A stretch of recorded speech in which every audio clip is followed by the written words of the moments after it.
What I'd like to do today is I'm going to introduce you to the Rethink Your Mind project. And it's basically a project that's been going on for quite a long time now, and it's been built up with a lot of support. And we're going to be launching things properly from the 10th of October, which is World Mental Health Day.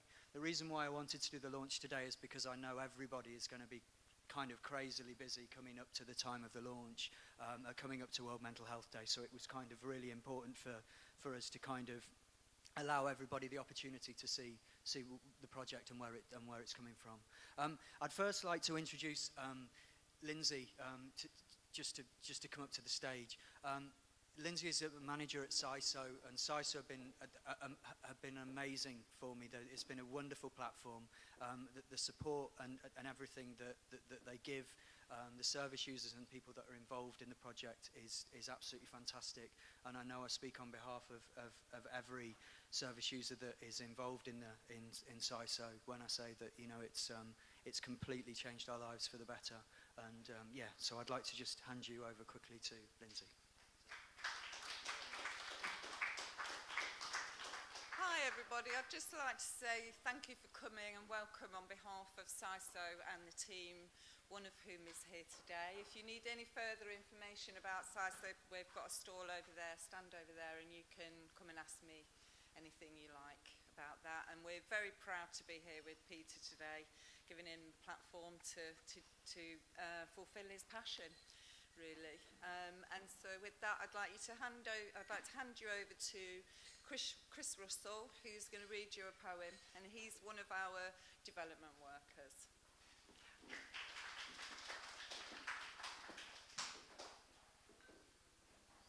Hi everybody, I'm Chris Russell, CISO development worker, stroke joint vice chair with the man himself, and a director on the board.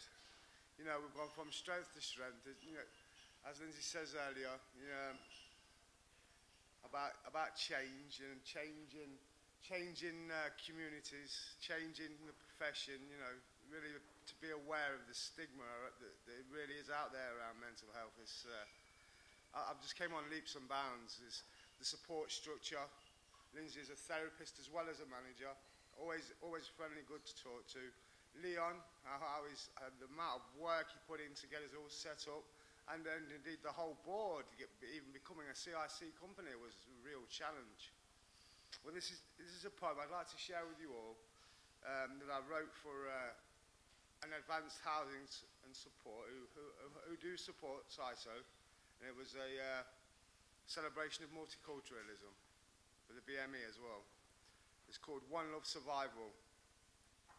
Coming together in a common consensus to fight for the common ground. Diversity is the future of all our dreams, of all our children. To break bread together, to share our cultural differences, to strengthen our bonds, to dance and sing together, to play musical instruments together. There are hurdles out there, sometimes within our communities, who don't want to see our multiculturalism work, to flourish and bloom into that rainbow of culture we all deserve and desire.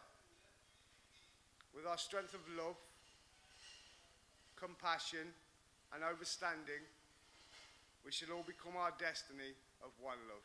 Thank you very much. Thank you very much to everybody involved in CISO, and big up to our man here. Have you ever stopped to imagine what it's like to lose your health? Well, never mind big houses and cars, most important of all is your health. I want to give you a little bit of background where things came from and what we're trying to do, essentially. I myself suffer from bipolar. When I was in my early 20s, I'm now, 33 now, so I spent a little bit of time in hospital in my early 20s, and it was a very difficult time. It was very difficult for my family. It was very scary for them. They felt very disconnected, and they felt very alone. The support that wasn't as great as it is now. I mean, we are going back sort of 13 years now. and it was difficult for them. I've had a real passion with music for a long time, and I've been playing and writing and singing and recording for a while. But I've been struggling to kind of hold down work and things and having the right passions and working through. And then I was very lucky to meet Leon Herbert, and he was a fantastic inspiration who kind of took me under his wing really and helped me with the projects. In 2010, we worked together with CISO to create an album called A Louder Voice. Now, on this album, we took service users' lyrics and poems from and placed them onto the record. It was absolutely fantastic, really. They were we labelled all of the songs by the conditions that the people suffered from. So it was basically signposting people to kind of what it's like to be with these conditions. And then on top of that, we got in touch with lots of organisations and asked them to take a page out in the album sleeve. So it became kind of like a little kind of mini toolkit within the album. It was accepted really well, and it was really good. And we got a little video on here as well. We were on. Trying to think on.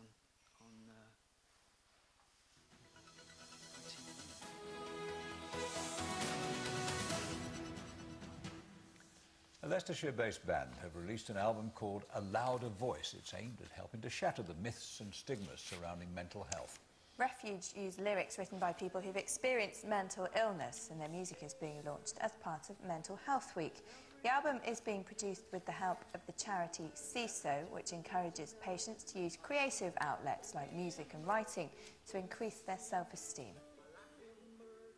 I myself suffer from bipolar disorder, and I've really wanted to help sort of raise awareness of the various conditions that are out there.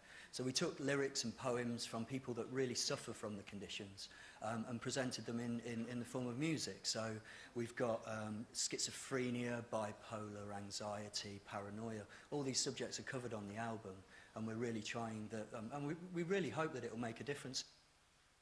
So that was our kind of brief moment of fame, I suppose it's been.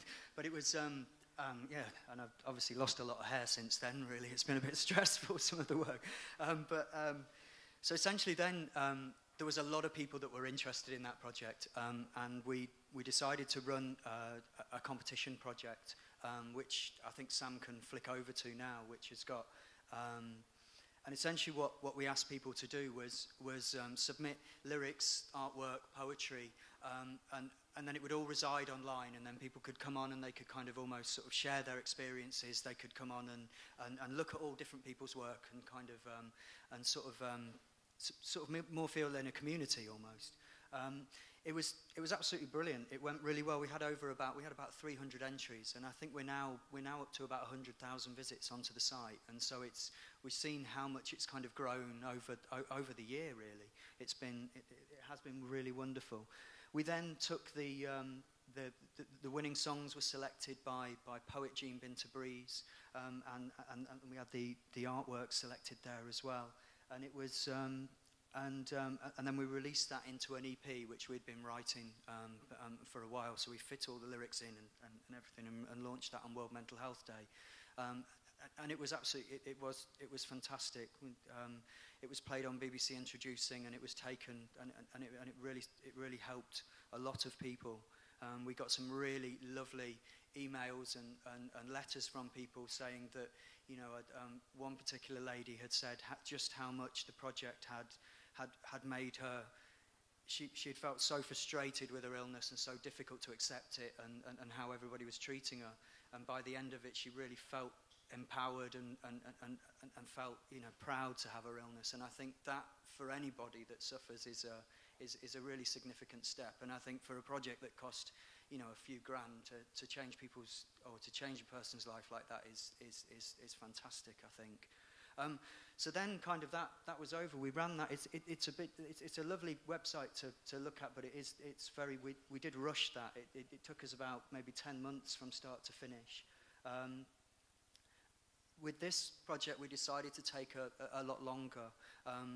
with the previous project, we had signpostage on there, but I felt that we wanted to really do something different with the new upcoming project. I'm getting quite worried about how the media, well, obviously everybody is, how the media approaches mental health, and how it's such a difficult, it's horrible really, and the younger generation, because the older generation don't speak openly about it, I feel that people are just going to accept these values and accept these views. And so this was kind of the feel for change with the project. I was really hoping to engage a younger audience with the piece of work, so that we could then help to change their attitudes really towards mental health, to accept it a bit more. Now, with the previous project, I wouldn't be happy with people going on that project, because, especially young people, because it was very dark. A lot of the material was very difficult, and obviously, I mean, it's talking about subjects that are really hard. So we decided to go from a positive angle with this project. So for every piece of artwork and every piece of poetry that's submitted, it will be under the brief of "With good mental health I have." Now, we're still running, the music side of the project was really accepted last time, and we're still running that, and Refuge will be doing a single from there. But I think that the great thing is that we've got Ruby here. Pam is here somewhere. There she is. She's going to be it's kind of it's urban fusion now, because we've been pawning it as hip hop, haven't we? But it's not quite. So with the urban, it's urban fusion, and it's fantastic. We've been working very strongly and I think it's going to be, it's hopefully going to enable people to connect, because they'll be able to either write the lyrics for Pam's single, they'll be able to either do the artwork for her single, they'll be able to do the B-side poem for her single. All the work will obviously reside online then, and it means that, you know, we're building up a kind of community on there as well. I then got in touch with the NHS trusts, which I'd been in touch with before.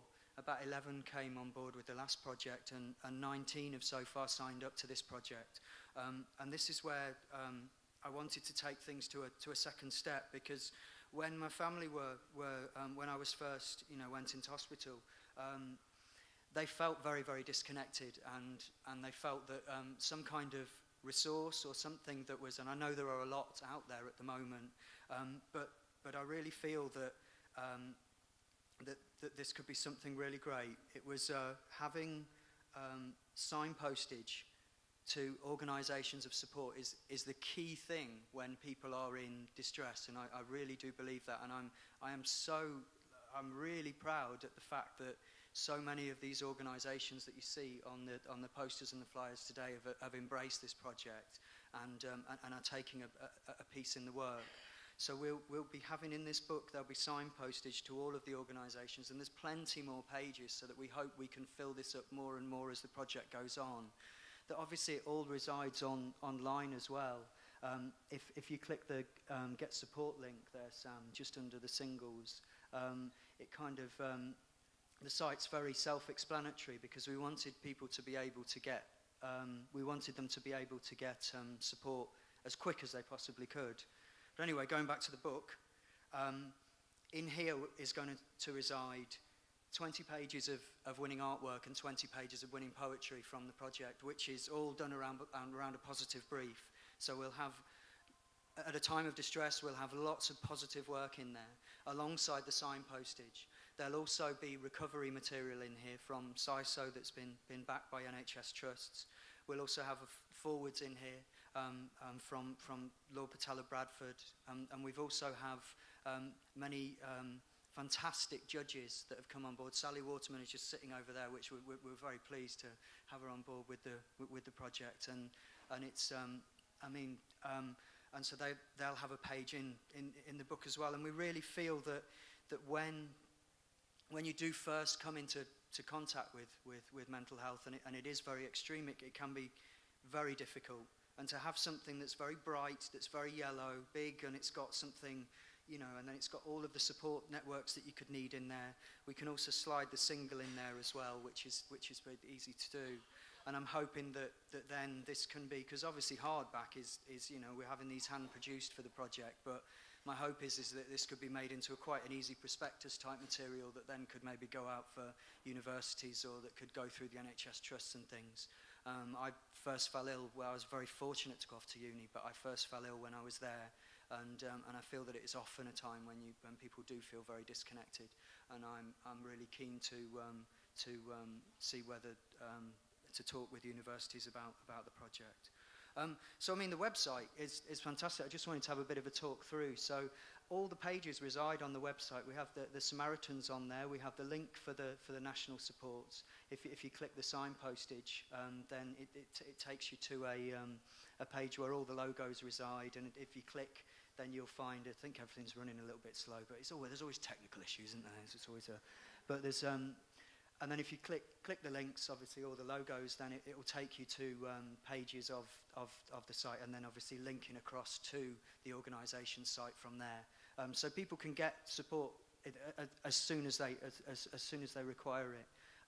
We've been very fortunate through the support that we've had that we've been able to give iPads as the prizes for the project, which we feel will really help sort of a younger audience give on an incentive way as well. Although it's not really about that. We're not trying to create a competition here, really. I've not tried to mention that really on the posters or the flyers. It's more about people coming on and expressing their ideas. The idea with good mental health I have is that when you answer this, you're kind of almost giving what helps you to have good mental health. And I think that then people then will come on and read other people's work and hopefully get help and support, and it will kind of hopefully grow from there, and people will find. I've actually got there's a little piece that I wanted to read. I've been very fortunate that my partner Lisa has been doing lots of the graphic design and for the project, and she's so passionate about the work, and she wanted one of the key issues for her is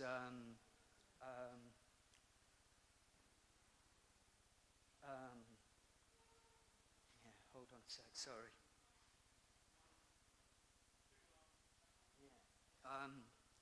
She found her, she wanted me to say this today, but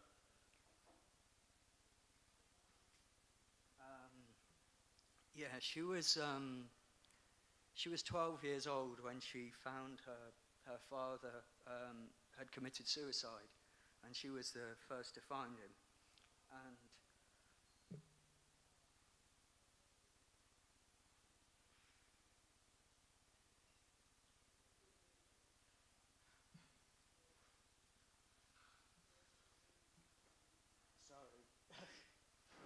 anyway, it was, and I think that is the main key thing, really, is that this is what we're trying to do here, is people do get to that stage, and when the support isn't there, and they're so frightened to talk about it, they can take their own lives.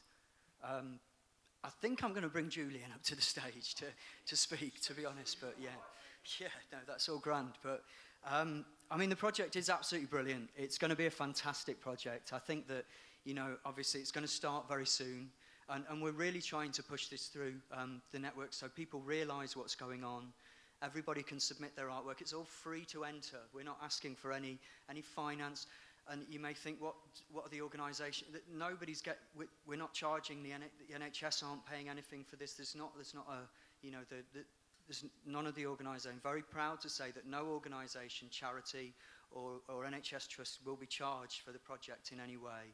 And it really is about, because, you know, nobody really has the funding, but everybody gives such good and sort of uniquely tailored services. And I think that it's amazingly important that that people are signposted to these when they need it. I'd like to welcome up to the stage my very good friend, I'd like to say Julian Harrison from Leicestershire County Council.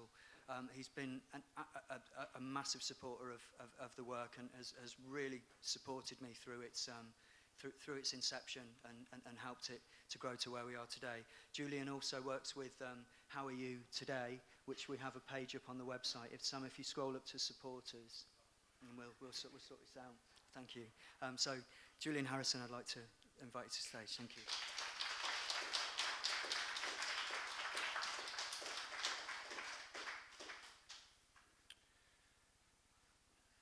Thank you for the opportunity to speak today on this momentous occasion. I'd firstly like to thank Pete and all involved in making today what it is, for your hard work, your determination and your vision with regard to this project. You have my and everybody's gratitude. You might not be aware, but today is actually World Suicide Prevention Day. So a very apt day to have this, and obviously, as Pete said, there will be a big launch in Leicester on World Mental Health Day on the 10th of October. Just before I go into what I was going to say, I just wanted to say a word or two in relation to the Paralympics, because obviously it's an apt day today. Apparently there is a big celebration thing going on in London, slightly south of here. Undoubtedly, these games have been a substantial benefit to the cause of disability rights and equality. However, I suspect that benefit extends primarily to physical disability. As far as I'm aware, and I could be wrong, the Paralympics did not include mental illness as a disability within its structure. Accordingly, our challenge when contemplating and realising the legacy of the Games, a word that's very often bandied about over the last month, our challenge is to ensure that all forms of disability rights are included, mental as well as physical. Only if the disability context in its entirety is included will we genuinely be able to speak positively in terms of the legacy of the Paralympics. Just wanted to say that. The key point I want to make today is this. The very many of us, like myself, who have a mental illness, know at first hand about discrimination, about prejudice, about stigma, and of their consequences. We've experienced it and continue to experience it. We also know that changing personal behaviour in people is one thing, affecting a cultural shift in attitude and direction is another. And yet this is our challenge as individuals and as a society. Institutional discrimination, so tragically demonstrated in the case of Stephen Lawrence, brought to public attention through the Macpherson report, is, in my view, rife in the sphere of mental illness and in terms of mental health equality. The evidence is sadly all around us. It's pervasive, it's hurtful, it's damaging, and yet to many it remains somehow beyond conscience. It is manifested in the extra feeling of vulnerability that people with a mental illness experience. That scrutiny and pressure that we feel with respect to our behaviour and mannerisms. That lack of understanding and appreciation of how everyday things can impact with devastating impact on our mood and persona. That inclination that we don't and can't fit in. Those ill-thought-out words, phrases and actions that wound us deeply. As Pete says, I work for Leicestershire County Council as the lead officer for equality, diversity and community cohesion. I'm glad to say that we are at last instigating some important initiatives in relation to mental health. As examples, we have formulated a mental health first aid programme that is currently training people from across the authority to enable them to deal appropriately with mental health issues that arise in the office and help signpost people to the right source of further support. We have begun conducting Mind Apple sessions with staff, focusing on everyday things that we all do to address mental distress and maintain positive mental health. We have also established an email information network specifically focusing on mental health that links well with Citizens Eye's mental health news and support agency, How Are You Today, that Pete mentioned a minute or so ago. This gives us the opportunity to send useful information and stories to people who both experience mental ill health themselves or within their family and friendship networks, who are interested in the issues and who want to do something to address the considerable stigma and discrimination to which I've already referred. In doing these and other things, we at the Council are mindful not just of our statutory duty under equality legislation, but more importantly, of our moral and ethical responsibility to do what we can to help people in need. And yet, it is not our responsibility alone. We all need to play a part, organisationally, strategically, practically, collectively and individually. In her celebrated diary, Anne Frank encapsulated this so succinctly when she said, "How wonderful it is that nobody need wait a single moment before starting to improve the world." This project, Rethink Your Mind, has the potential to make a massive difference. Not only am I glad that this national project has its roots in our city of Leicester and our county of Leicestershire, but I'm delighted to see a focus on creativity and on the arts. As someone who suffers from mental illness and is active in championing our rights and the cause of mental health equality, I've come across all sorts of people from different areas of the country, all with a mental illness, who use art forms as a way of conveying their feelings and their most deep and resonant thoughts. For them, a musical instrument, a pencil or a paintbrush provide a vehicle, a cathartic release that often their words cannot. I see this as a gift that appears to me to be inherent in the mental health community in which I'm proud to belong. People who know me well will know that one of my all-time heroes and inspirations is Beethoven, a man who not only suffered from a very well-known physical disability, but who was undoubtedly depressed for most of his life, and perhaps even had bipolar disorder. Beethoven's music epitomises for me not only all that is beautiful in the world, but also the innermost struggles, trials, tribulations and outlets of a depressive. It is precisely because of this that his music has a resonance, poignancy and meaning that has transcended time. It is to him that I often turn when I am at my most desperate. However, what is also significant in terms of that gift to which I referred is Beethoven's own words and his use of the words of others. Many historical studies paint a picture of Beethoven as a man who could only speak through music, and who was even semi-literate.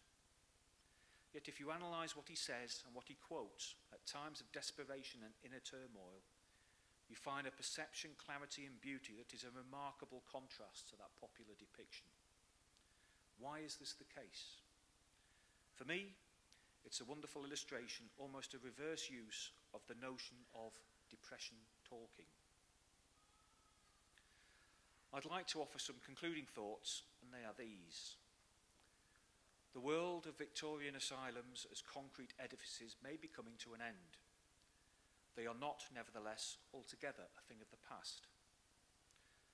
However, for me, the mentality that went with that world is still very strong amongst us in 21st century Britain.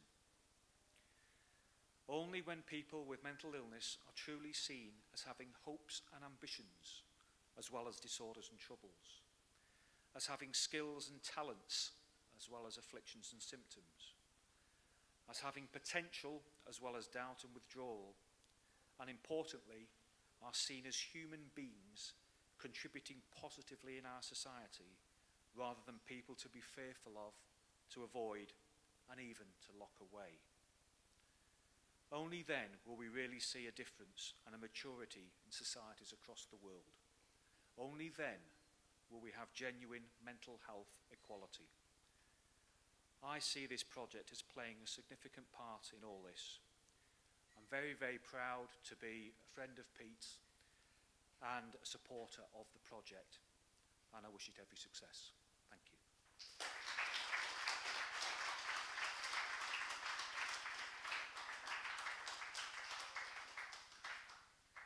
Wow, that's wonderful.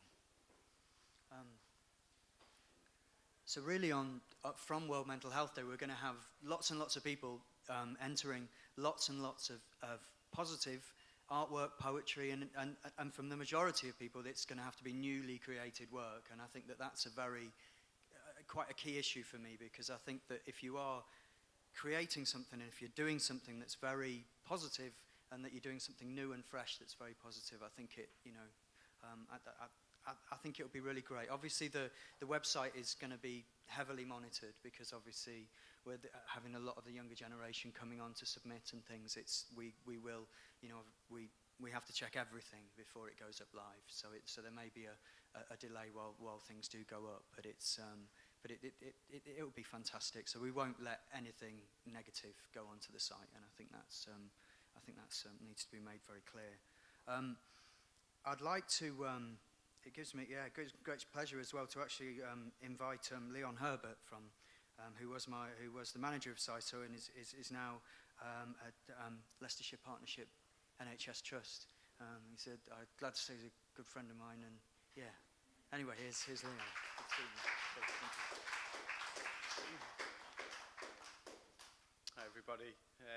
As Pete's explained there, I've been involved in this work now for, well gosh, it must be a good 6 years or so. So it's a real privilege to be here today and to see everybody turn up to support such an important piece of work. As Pete said, I work for Leicestershire Partnership NHS Trust within the Integrated Equality Service. I'm standing in really today for our service lead, Christina Marriott, who unfortunately can't be here. Christina wanted to relay the message of the importance of Rethink Your Mind and the continued support from the Trust for CISO and the progressive work it continues to develop, creating opportunity, equipping people with a rich set of recovery-focused tools which incorporates the whatever works for you philosophy, allowing people to adopt varying techniques which promote self-value, self-management, and build confidence, character and assertion, and most of all giving people a voice, which is after all what Rethink Your Mind stands for. Rethink Your Mind is particularly relevant when considering the issue of mental health, human rights and equality, to follow on from Julian's words earlier. I think it's about giving a voice to people who are often unheard, and to develop equalities in mental health we need to hear what people have to say in whatever way they need to say it. This project encourages aspiration and hope for a life which focuses on what people can do, not what they can't do.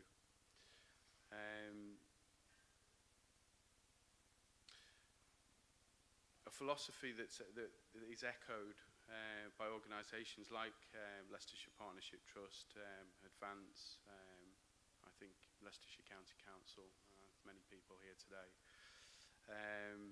This is about lived experiences of people entering from the outside, changing perceptions, and plugging existing gaps, and assisting people with mental health difficulties to take up their rightful place in society with a renewed hope and optimism, which allows people to challenge on all fronts and most of all dream again. I think that's really important. Everyone in the room today has a role to play in enabling Rethink Your Mind to move forward and help people utilise their unique talents, experiences and diversity to develop and promote innovative and lasting change in strengthening communities and individual well-being by supporting this important work and helping it reach out to as many people as possible. They say it's in the darkest times that the brightest ideas are needed. And Rethink Your Mind, CISO, How Are You, Citizen's Eye, NSUN, to name but a few, is about new ways to look at complex subjects, providing fresh, innovative resources, helping people to support themselves, and more importantly, to help each other, help support each other, to challenge convention, and to build capacity to take into account the panoramic view of a person's life, and not just a life governed by a mental health diagnosis. You know, this should be a pinprick in the landscape, not the very definition of who you are. And help address some of the current inequalities which continue to hold people with mental health difficulties back, and make the impossible possible. So that's all I've got to say. Thank you.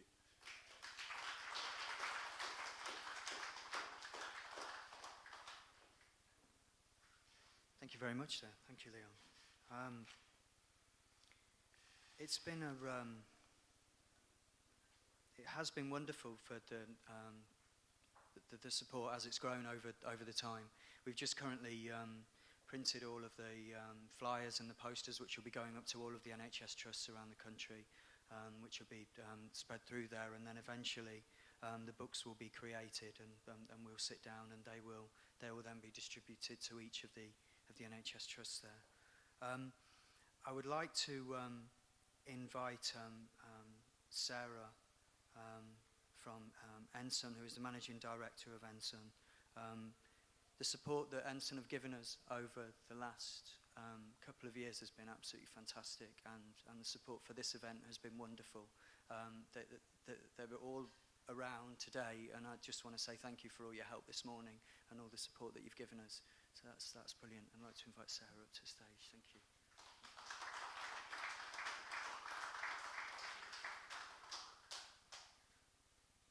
Hi.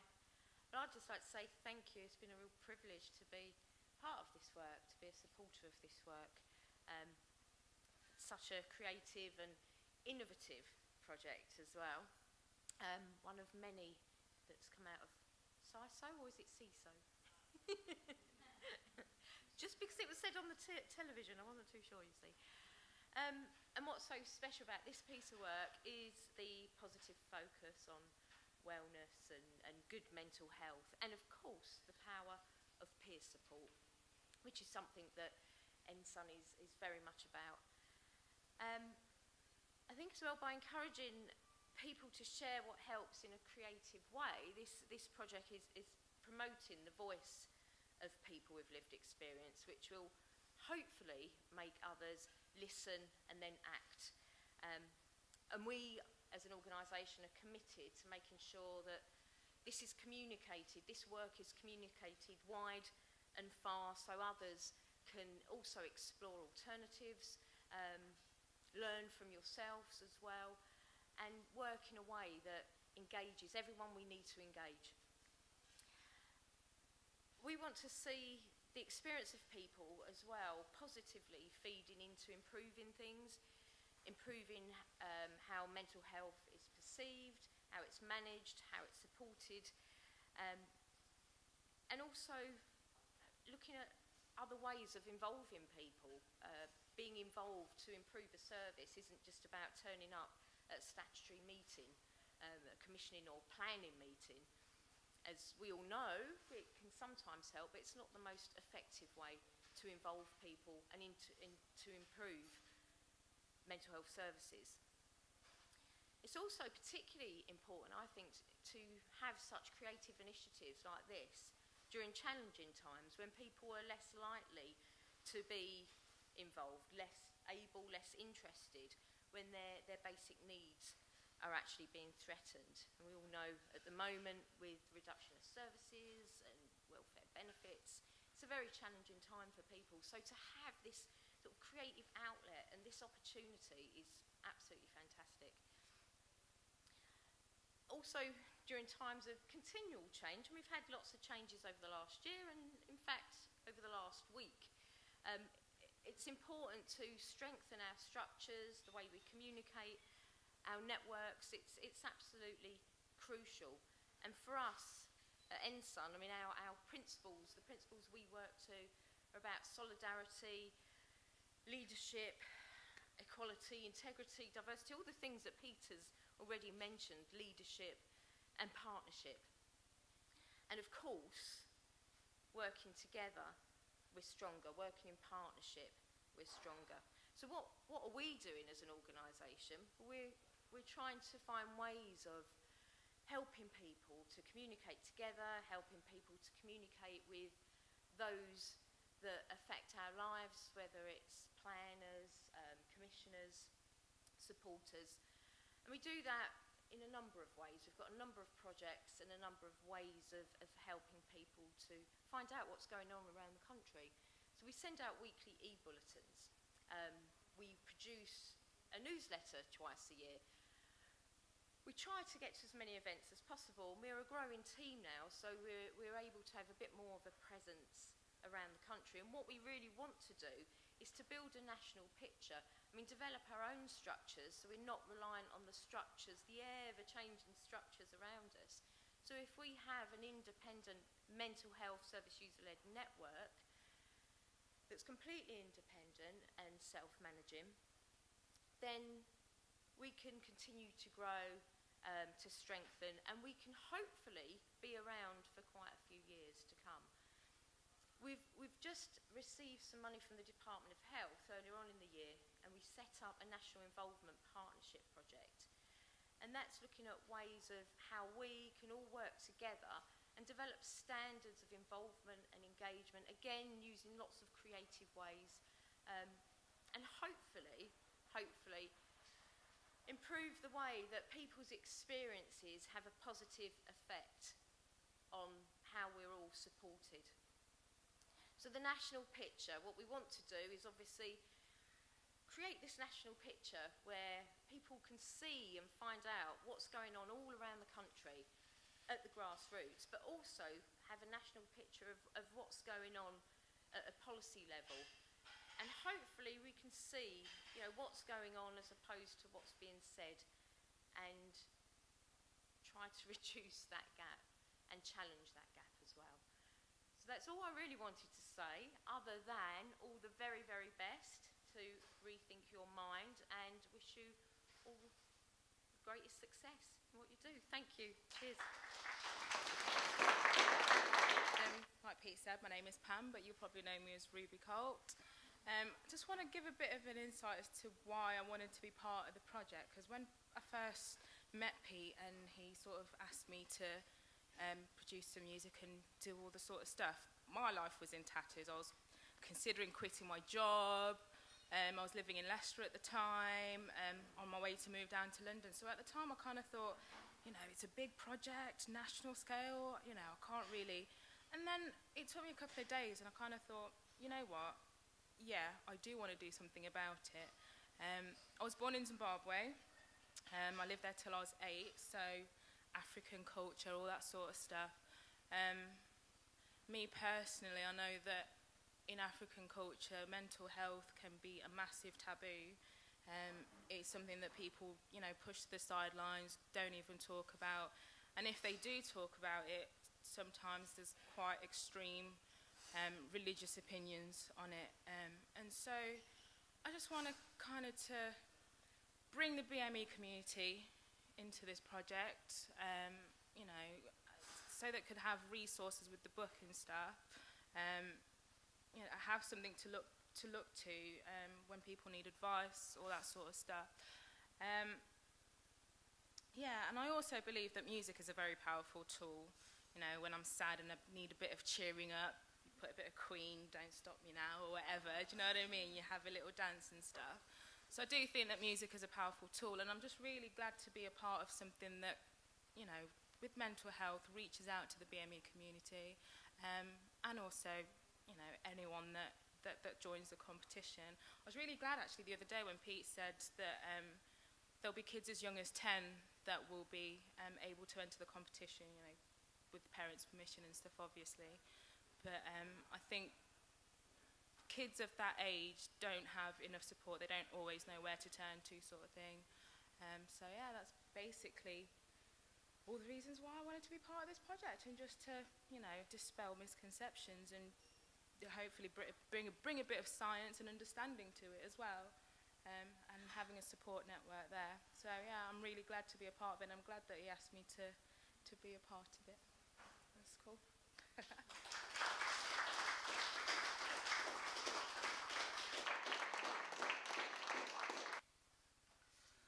My youngest son, Christian John, suffers from schizophrenia.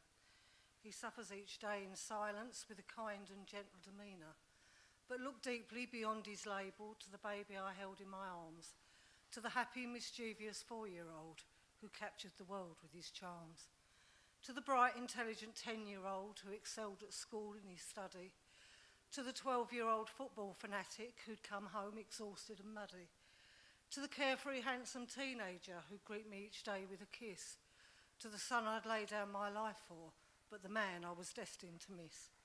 He waded through the torment, hallucinations and angry voices, robbed of the sweet years of youth and denied so many choices.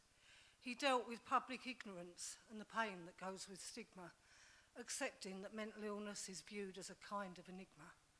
Because my son was sent on a journey, there were demons he had to face, along with horrific memories he struggles each day to erase. A journey so long and relentless, we'll never measure the pain. So many times he'd stumble and fall, but rise to his feet yet again. Now he's quiet and unassuming, but to me he stands out in the crowd. He's the son he was always destined to be, and one word describes my feelings, and that's proud. I'm here today to talk about one family's journey, my own family's of course, and how much stigma has affected both my son and those who love him. I'm hoping that what I have to say will highlight the need for projects such as this one and help you to see why I was so passionate about getting involved in helping Peter. Christian became ill at the age of 16. He's now 38. He lives independently in his own flat and has done for 10 years. He manages to work for 6 hours a week, and he's helped immensely by Denise, who's with me today, who is personal assistant to Christian through the direct payment scheme. He became ill at 16, relapsed at 23, and when he came out of care, he was in care for 5 years. He went in care at 23 and came out at 28. When he came home to a brand new flat in Grays, where I live in Essex, the neighbours staged a protest at a school over the road, 100 of them. We don't want the mentally afflicted living near us, and I'm about to read you. All of this is in one of my books. I've written 3 books about schizophrenia, but what I'm about to tell you is in here. And the letter that I'm going to read to you was headed Caring About Children. And it says it's because we care about children that we object to the type of people going into this complex. We'd have no objection to the physically disabled, but we object to the mentally afflicted because of the danger to our everyday lives. 6 months after Christian moved into his flat, a young man stabbed his father to death in a pub 100 yards away. But no one wrote any letters to the paper. There was 5 letters, such as the one you've just heard. The night Christian moved in, after 5 years in care, his welcome home was that one of the neighbours smashed every security light around the building. Something that my son would never, ever do. He finally settled down because he read some of the letters and couldn't understand why these people were against him when they didn't even know his name. And he started to go swimming again. And if there's any of you here who'd like a copy of this film, my family have taken part in 10 films altogether, including a BBC documentary called My Family Loving Christian. And I managed to get £2,000 from Novartis, and Novartis funded 200 of these to be printed, and so did our local chief executive in South Essex. I wrote to Hugh Griffiths, the Tsar of Mental Health, and he paid for 200. So I've got about 80 copies left. I've got half a dozen with me. If any of you would like a copy for training, just come and see me afterwards. So getting back to Christian and what's happened to him, one thing I've left out. I was doing a talk locally for about 70 people in the audience, and a young man stood up at the end and he said, all of this is in the book, by the way, so I wouldn't be telling you unless it was the truth, but you're going to find it unbelievable because I did. And he stood up and he said, I haven't got any questions for you, but there's something I'd like to say. He said, you've talked about how sad this is for you and how tragic it is for your son. What about all the people your son's attacked? So I said, my son's never attacked anyone in his life. And he said, we've only got your word for that. And he was a psychiatrist in learning difficulties. Now that's frightening. But what I'm about to tell you is actually in this film, because I'm a media volunteer for Rethink, and they said, can we reenact what happened to your son? Because when they were going to do the 4-year campaign that we're all seeing now on the television, they wanted the film to go before the National Lottery judges, and this film helped to get the £18 million to start off that project. So, what if anyone does take a copy of the film, you'll see that it's a lifeguard that escorts my son out of the swimming pool, but actually it was 2 uniformed police officers. And when I asked Rethink, why didn't you, use uniforms and make it real, because that's how it was, they said we hadn't got the funding, so they did it in a different way. So that's just to tell you that if anyone watches it, that isn't exactly what happened. So he came home from school one day and he said, "Mum, one of the lifeguards called me out of the pool today." And I said, "Whatever for?" And he said, "I don't really know. He asked me, why do you come swimming so much?" And I said, "But my neighbour goes every day, Christian. Why would they ask you that?" And he said, "I don't know, Mum." I said, "Well, what did you say?" And he said, "I said, I have a mental illness." And I laid in bed for 7 years when he was on the very heavy medication in the beginning. So I'm trying to build up my muscles.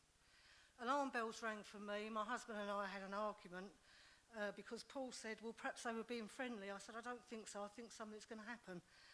And the next time Christian went swimming, 2 uniformed officers called him out of the pool and asked him, "Why are you in there while there's children in there?" My husband picked me up from work because Christian rang me and he kept repeating, what were they talking about children for?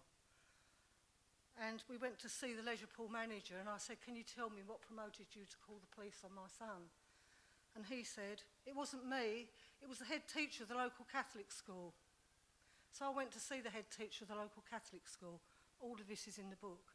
And she said, "I'm here to protect children." So I said, "From what?" So she repeated it, and I said, "From what?"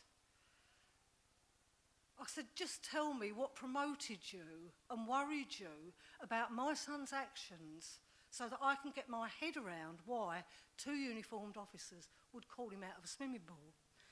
And she said, "Well, I'm here to protect children," for the 3rd time. So I said, "Well, I'll tell you what happened now." I said, "Someone noticed that my son..." "Oh, that's right," she said, "he sits at the side of the pool for 10 minutes. So what I said to her was, "I can see exactly what happened. My son sits at the side of the pool and there's children in there. Had he been sitting in a wheelchair staring at them, you'd have done nothing."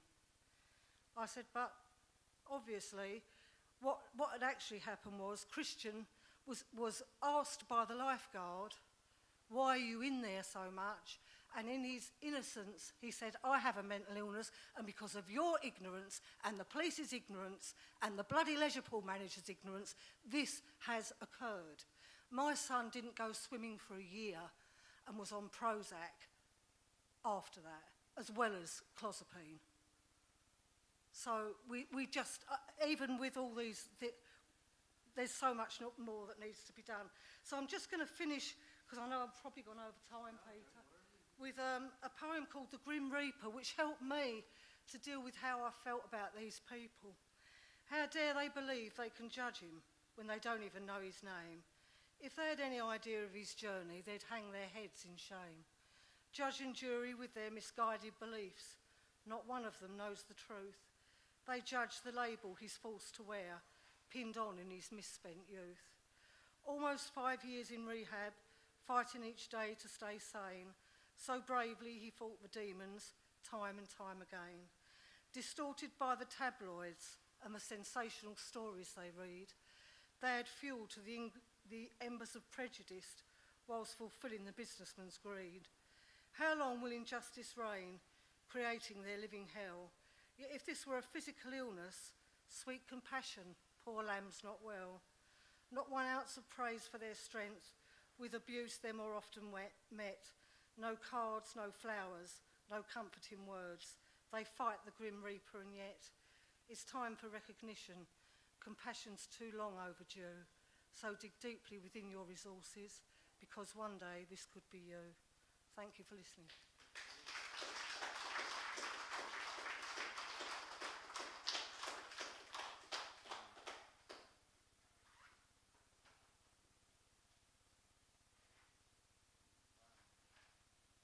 Thank you very much, Georgina. And I think that really kind of clearly states, you know, kind of where we're at. Well, not where we're at. I mean, hopefully, you know, well, no, it's not where we're at, but it's horrible that people feel fears built out of people not knowing what's going on and not understanding, not being made aware, and I think that, you know, that's my hope with this project, is that, you know, people will start to become aware of mental health and think about it in a different way, in a way that can be that can be looked upon. I would like to now invite to the stage. I'd like to invite Andy Bell, who is the Deputy Chief Executive for the Centre of Mental Health.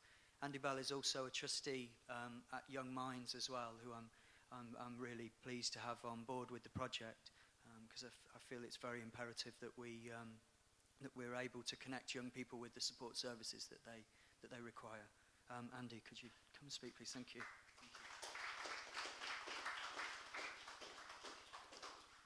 Thanks, Peter, and it's great to be here today with such a fantastic initiative starting off and building on, of course, what you've done previously. And I feel terribly underqualified with a group of experts to say anything at all, and people with such broad expertise in mental health, from personal experience to professional knowledge. So bear with me, but my job today is maybe just to talk about some of the numbers and some of the things we know overall about mental health, and maybe to make that case that sometimes we have to make to people that don't understand it and don't yet care about it, for why this is so important and for why we've got to take action and do the kind of things that Peter and in fact everybody here is doing to really change things.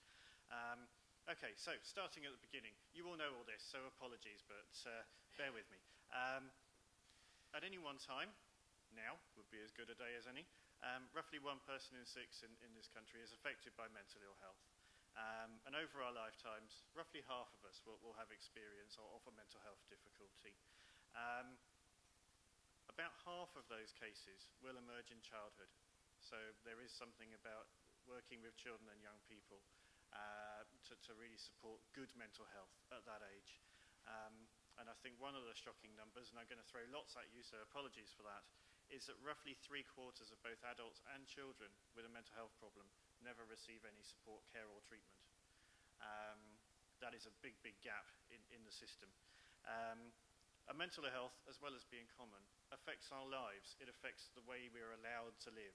And I think Georgina said much more about that than I possibly could with a bunch of numbers. But we know, shockingly, that children with the most severe forms of conduct problem are up to 70 times more likely to end up in prison than those that don't. I did check that figure, by the way. It's such a big number, it's rather surprising. But it is the number. We know that less than 1 person in 8 who uses mental health services has any kind of paid work, and many more than that would like to try out work and do something to build a better life for themselves through employment. We also know that 1 person in 4 with a mental health problem is in debt, and that stigma and discrimination, as has been said, put major obstacles in the way of people having a fair chance in life, a level playing field. The cost of this is obviously most felt by individuals and families, but overall, at Centre for Mental Health, we've calculated that the total cost in England is £105 billion a year. That is a huge amount of loss of money in the system, due to the fact very often that we don't take mental health as seriously as we should, and we don't provide people with the support that we could to lead a better life. I probably don't need to convince this audience that mental health is important, but very often mental health gets compared unfavourably to physical health, and indeed physical disability as well. The reality, of course, is that for lots and lots of people, you don't experience mental and physical health separately at all. It's actually part and parcel of the human condition. And there are now an estimated 4.5 million people in this country who have both a long-term physical condition like diabetes or asthma or heart disease, alongside a mental health problem like depression or dementia or severe mental illness. That is a large group of people. They're experiencing worse physical health than average, as well as mental health. and the cost to the NHS of the extra physical health care for that group of people, because the mental health is very often neglected, is something like £8 billion. And then most shockingly of all, possibly one of the biggest inequalities in health we face, and inequalities in health are always being talked about, aren't they, as something to tackle, is that if you have schizophrenia or another severe mental illness, you can expect to live for something like 15 years fewer than someone who is mentally well. And that it can be dealt with. That's not due to the mental illness, that's due to the poorer physical health and physical health support that that group of people get. This has to be amenable to action. These are scandalous numbers that I've just read out. They mask a lot of human stories that fortunately we've heard about prior to this. So, having brought everyone down, I want to cheer us up, because these things can be dealt with. This is not inevitable. This needn't be the way. And I think there are two ways in which I want to describe that, and lots more out there that people will have to say.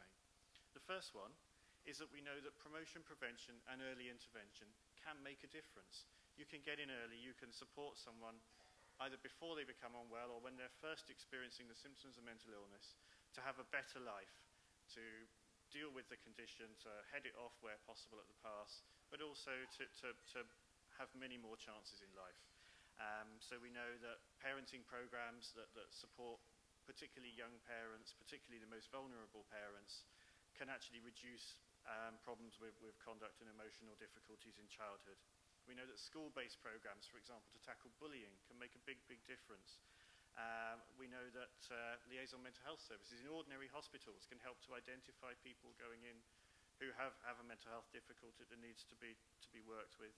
And we know that you can go into workplaces and improve mental health support there, and that you can even divert people when they come into contact with the police, again, to have a better chance in life and not go down that route of exclusion.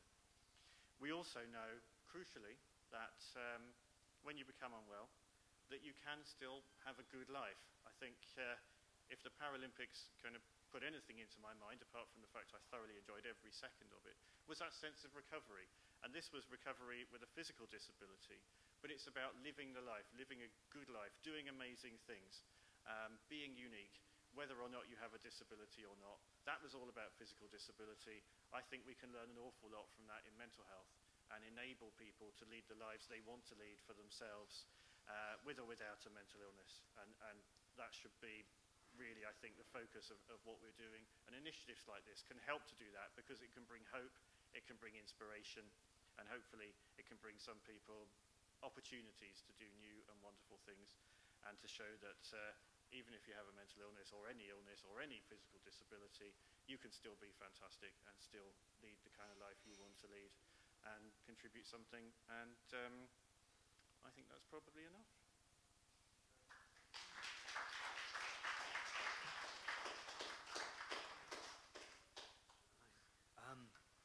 I would like to now invite, thank you very much, Andy, thank you.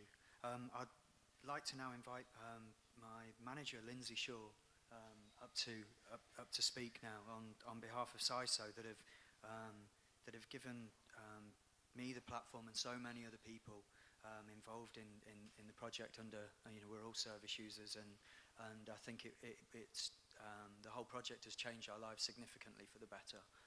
And I think the ethos and what they stand for is absolutely fantastic, and I think it's a joy to be part of the project. So thank you.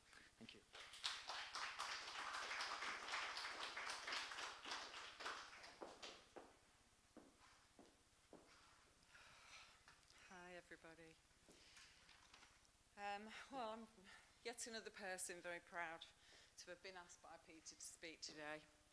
His dedication and tirelessness, tenacity and inspiration are an inspiration to us as his peers at CISO.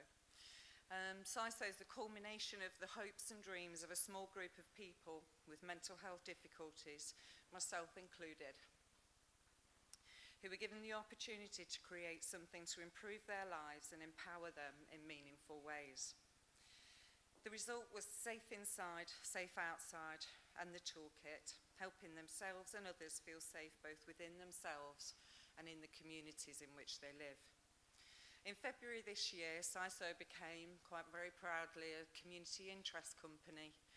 supported by Advanced Housing, Leicestershire Partnership NHS Trust, with funding from the Regional Network and Big Lottery, among others. And supporters such as Anthony Sheehan, John Short and Samantha Quinn from the LPT, and Christina Marriott. Leon Herbert, previous project manager, responsible for the first 6 years of CISO success. Stuart Rigg, originally CEO of Advance, who got CISO on its way, and more recently Tim Cooper, new CEO of Advance. We also had confirmation that Professor Lord Kamlesh Patel of Bradford OBE is our official patron, having been a long-time supporter, and for this we feel highly honoured. So, in this ever-changing landscape that we call life, the lack of funding available to services of all kinds can impact the lives of the most vulnerable in our communities. Never before has it been so important to empower people to be in control of their destinies, to feel like they can achieve and contribute to society and the way it functions, to develop connections and networks, community and true social cohesion, working together towards a greater good. Never has it been more important for us to have care and compassion for those in society who find themselves stigmatised, marginalised, sometimes terrorised for seeming different in some way. CISO, along with Peter's passion, Rethink Your Mind, helping to promote a positive angle on mental health, strive to challenge this stigma, negativity and ignorance, merely a lack of knowing. We seek to bring increased awareness and positivity in new and innovative ways. We want to encourage people to rethink their minds and focus on silver linings rather than clouds, ups rather than downs, blue skies rather than concrete. In so doing, we can perhaps bring hope to the hopeless, pride to those who feel ashamed, and a new kind of empowerment to those who feel powerless. We at CISO believe that it's not enough to accept difference, but that we need to celebrate it, embrace it, and so create a society not filled with fear, hatred, and hopelessness, but one filled with hope, peace, and most importantly, love. Only in this way can we build a society in which future generations will thrive. As the World Health Organization predicts a pandemic of depression, which has already started, it's clear that a new way forward is of paramount importance in the field of mental health. It's something we all have, something that affects us all, and something we need to care about. In this important work, Peter gives people an opportunity to care about how they feel, to focus on the good things about mental health, regardless of the label, regardless of the diagnosis, and in spite of the difficulties. This helps people reconnect with old hopes, dreams, and aspirations. To quote Marianne Williamson, a teacher in the Course of Miracles, most of us have a deep unconscious longing for a different kind of world. On the platform that CISO is proud to have given Peter, he has demonstrated that the ideas in the toolkit work, that focus directed positively with passion and determination can achieve great things, can contribute to a brighter future, and we wish great success to this endeavour. As Margaret Mead, anthropologist, said, "Never doubt that a small group of thoughtless citizens can change the world. Indeed, it is the only thing that ever has." As we're about changing the world, I'd like to finish on a short essay by Pablo Casals, Spanish cellist and, in my view, a visionary, which illustrates for me the most powerful way to change the world with the children, and that we are all different and the same, and we are marvellous. Each second we live is a new and unique moment of the universe, a moment that will never be again. And what do we teach our children? We teach them that 2 and 2 make 4, and that the capital of France is Paris. When will we also teach them what they are? We should say to each of them, "Do you know what you are? You are a marvel. You are unique. In all the years that have passed, There has never been another child like you. Your legs, your arms, your clever fingers, the way you move, your mind. You may become a Shakespeare, a Michelangelo, a Beethoven, or you may not. You have the capacity for anything. Yes, you are a marvel. And when you grow up, can you then harm another who is like you, a marvel? You must work, we must work, to make the world worthy of all its children. Namaste. In you, I see me. Thank you.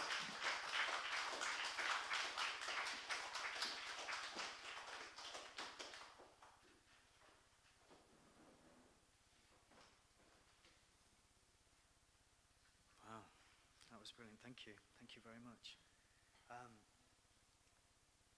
It has been amazing to see how much the project has expanded and grown, and it's wonderful to see how much this project will help people, and especially for the younger generation, but for everybody really. I mean that's the whole point of the project, is that because we're talking about the subject positively, anybody can talk about it, and you don't have to be mentally ill to talk about it. It's about mental health. It's not about mental illness. It's about mental health. It's like a physical health. It's just and that was really the hope with the project, is that we could then help to educate people who have no education on the subject, and who live in, or get their education from the EastEnders show, or from the papers, or from the and I think it's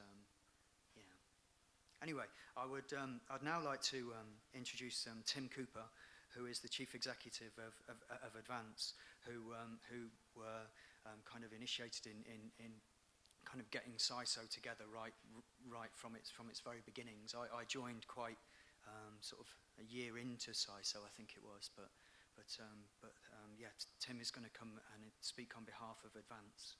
Thank you.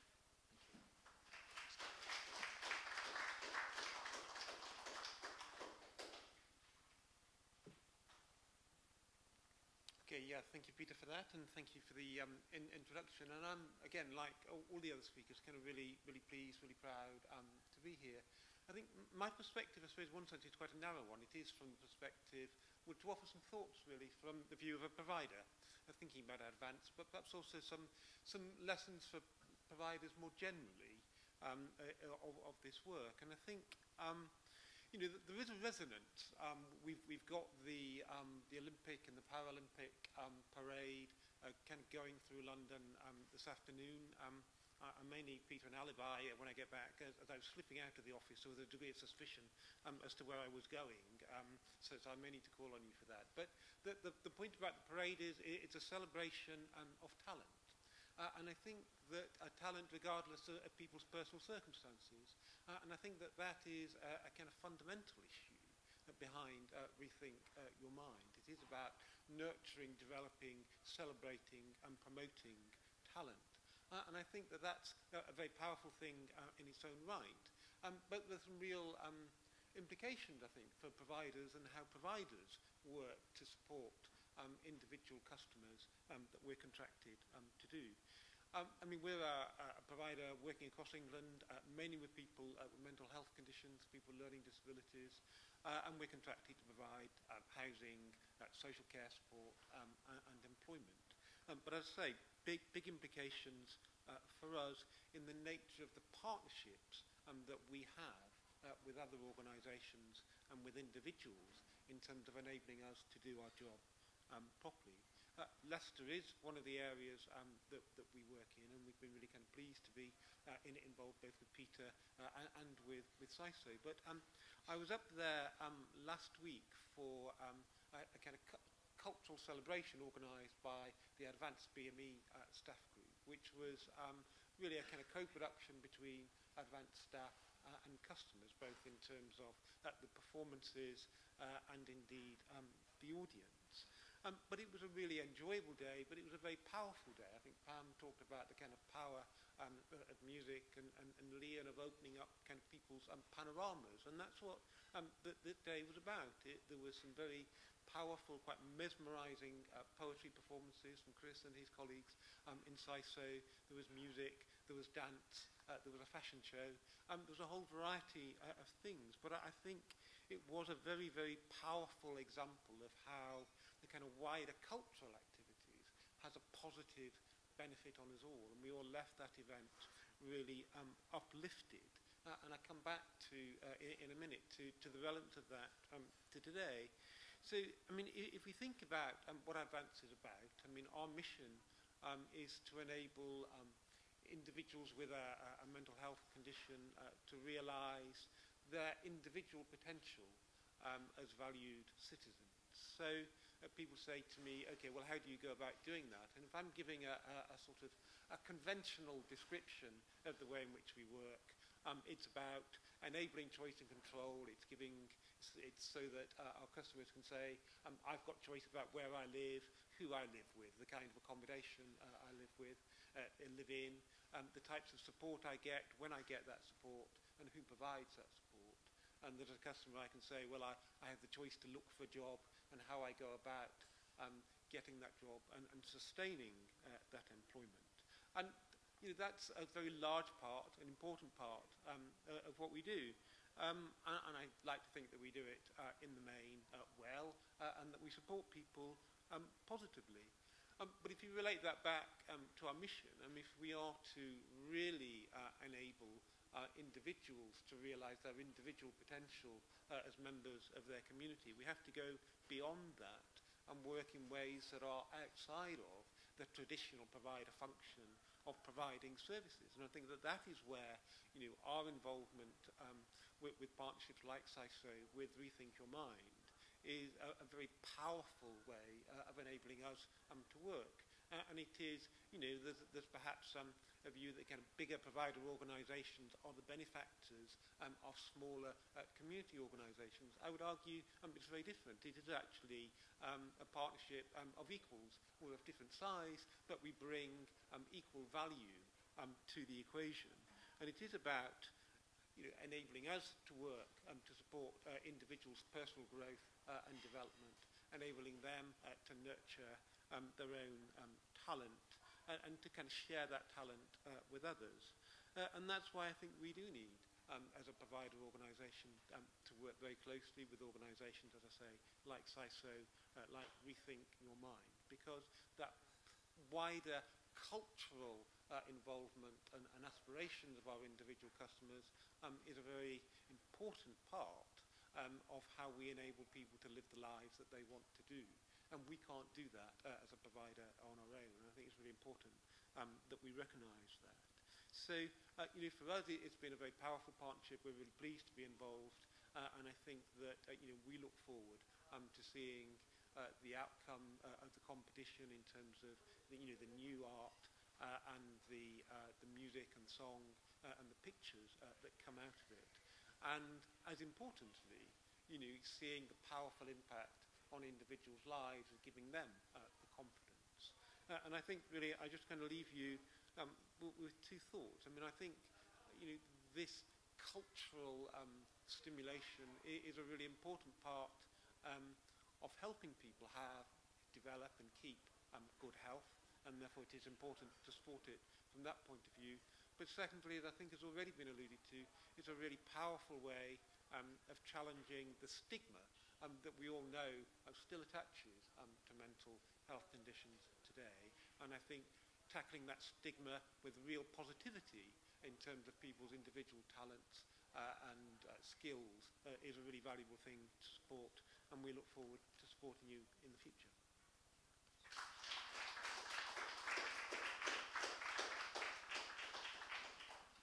Thank you very much. Thank you, Tim.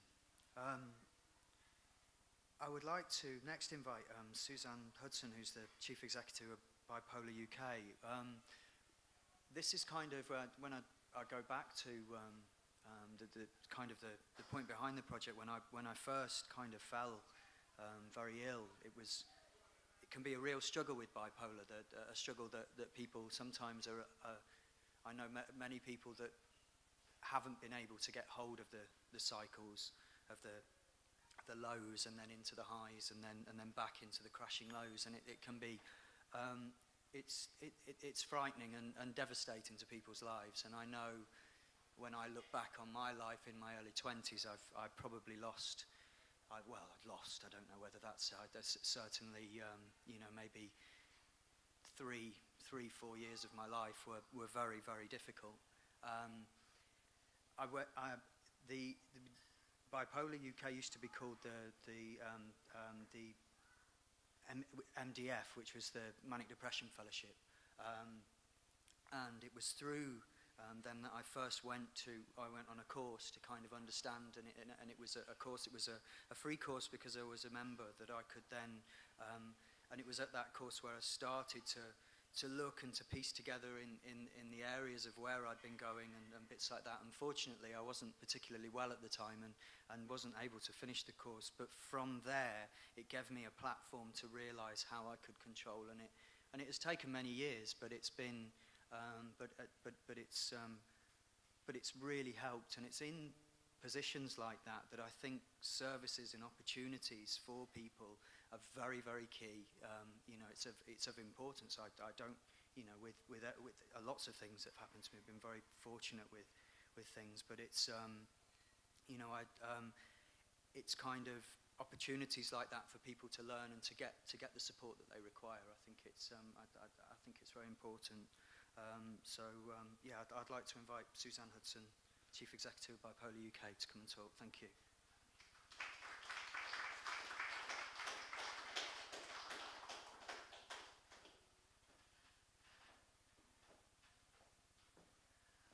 Well, good afternoon, everybody.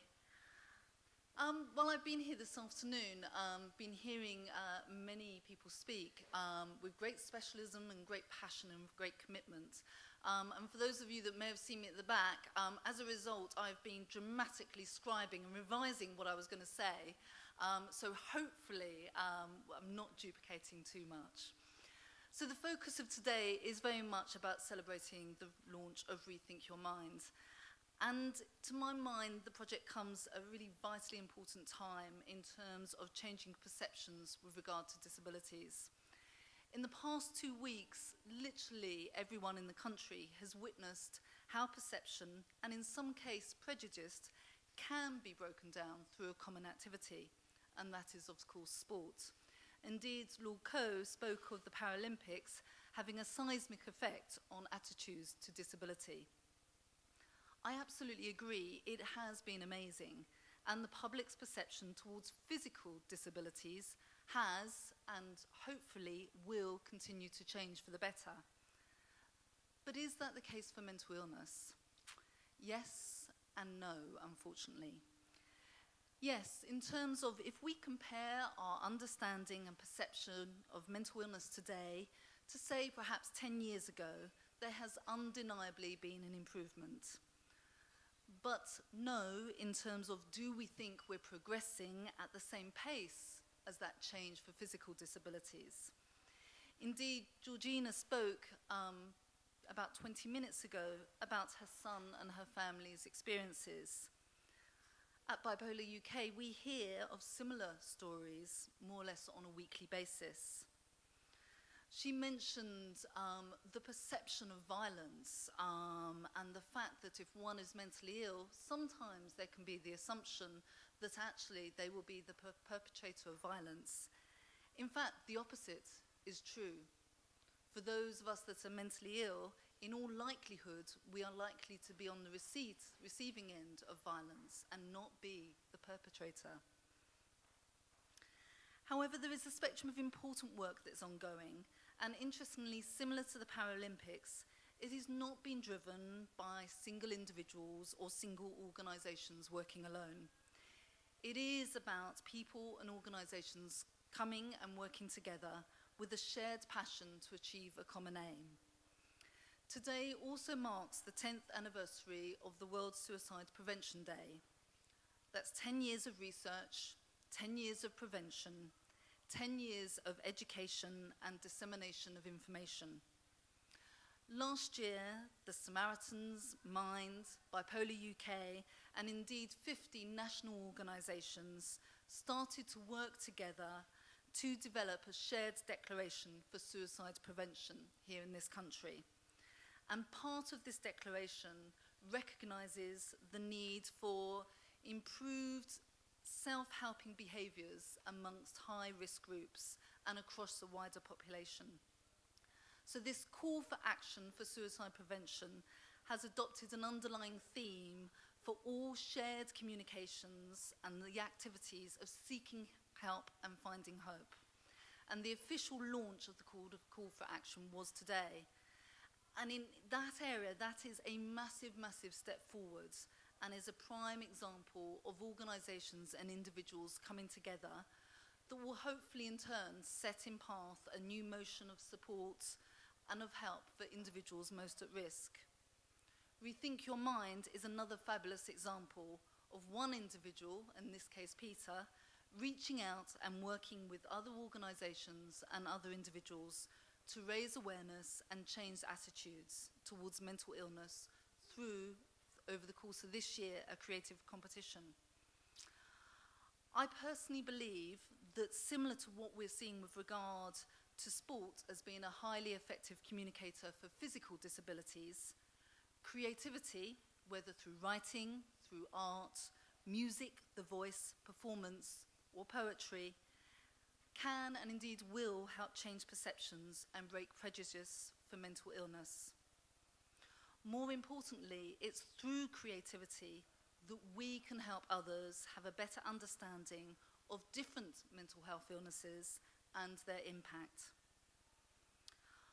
Arguably, the name recognition of mental illnesses, such as bipolar, such as depression, anxiety, schizophrenia, has improved in recent years. But my feeling is what is emerging is there is a gap, and a worrying gap, between the name recognition on the part of the public and an understanding of what that illness is about and its impact. Again, at one end of the spectrum, we hear of Georgina and her family and her son and their experiences. At another end of the spectrum, I seemingly weekly or monthly will get a call from journalists asking about what do we think about bipolar being a fashionable mental illness. And what is our view on individuals approaching their GPs, believing that they have, or in want of a journalist view, they want to have bipolar. Again, a massive misunderstanding about the actual impact of mental health illness. As we all know, bipolar is one of the most complex and devastating illnesses there is. 1 to 2% of us will experience a lifetime prevalence of bipolar, and the latest research suggests that 5% of us are actually on the bipolar spectrum. That means in this country today, around 1 million individuals have bipolar, and extending that just to immediate family and partners means that over 3 million people are impacted. In every street, in every village, in every town and city, there are individuals and families affected by bipolar. Is this the so-called fashionable mental illness that we all want? Sport has enabled us to have an improved understanding, even in the past couple of weeks, about individual physical disabilities. We've seen some really informed and sensitive reporting in the media about illnesses, and highly complex illnesses, such as cerebral palsy, spina bifida, multiple sclerosis. I think creativity can help support us all in our endeavours with regard to mental illness.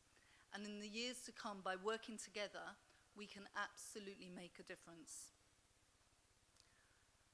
Very finally, I would just like to say that Bipolar UK gets many, many requests to be involved in projects. And we are only a small national charity, and as a result, very unfortunately, we're unable to say yes to everything that comes knocking at our door. When I met Peter, his drive and passion and dedication absolutely matched our own. And over the past year or so, it has been a tremendous privilege to be part of the work. Indeed, on our first meeting, we closed the meeting with a big hug. And it's something I will never forget. It is so Vita, who then very sweetly contacted me afterwards to apologise for the hug. And actually, it was the hug that brought us on board. It really was. So we're very much looking forward to being part of Rethink Your Minds, and very much looking forward to getting to know you all and working with you all. So thank you very much indeed. Thank you.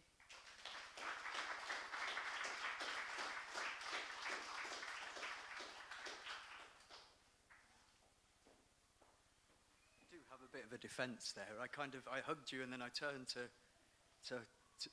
give Michael a hug, and he's huge. I'll shake your hand. So I was very nervous, but no, it was lovely. Thank you. It is absolutely fantastic, like I've said, how the project just keeps growing, and I was delighted this year when I got to speak with Dr. Andrew McCulloch, who is here today, who's going to come and speak on behalf of the Mental Health Foundation. And it's just wonderful that that more organisations are coming on board with the project, and organisations that can really help and support people. It's going to make the resource into something that is very, very useful for people. And you've got to think anybody can come onto this site, they can find all the information that they require, they can get links across to all of the different organisations. And obviously they'll have all the creativity on there and everything. The book is kind of a limited resource in a sense, that obviously it's going to have to be refined. But really the website can grow and grow, and it, you know, and people can, and you know, I mean, my initial hope was that we could have made it a localised project as well, so that in every area of the NHS trusts, there's now been 19 that have signed up. But in each of their areas, that we could have local organisations that can support as well.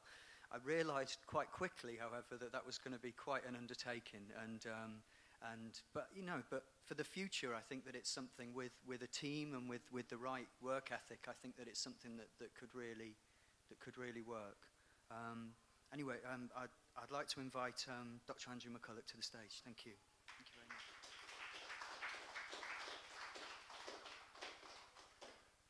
Thanks very much. It's a bit hard to avoid repeating what some other people have said, but I'm going to work hard at it. I have my own pathetic level of creativity, which no doubt irritates everybody.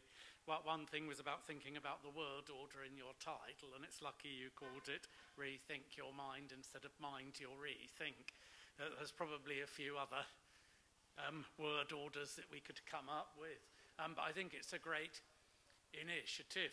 I mean, we're really interested in it because at Mental Health Foundation we've had quite a long history of working on the arts and mental health. In particular, for the last 6 years, we've been hosting the Scottish Mental Health Arts and Film Festival, which is the biggest, as far as I know, mental health arts event in the world, with about 300 to 400 events each year for the first 2 weeks of October, and a massive reach in the population of Scotland. I think the message reaches everybody in Scotland apart from someone on Outscaries or something, because it's really now getting out there in the media as well as the actual event.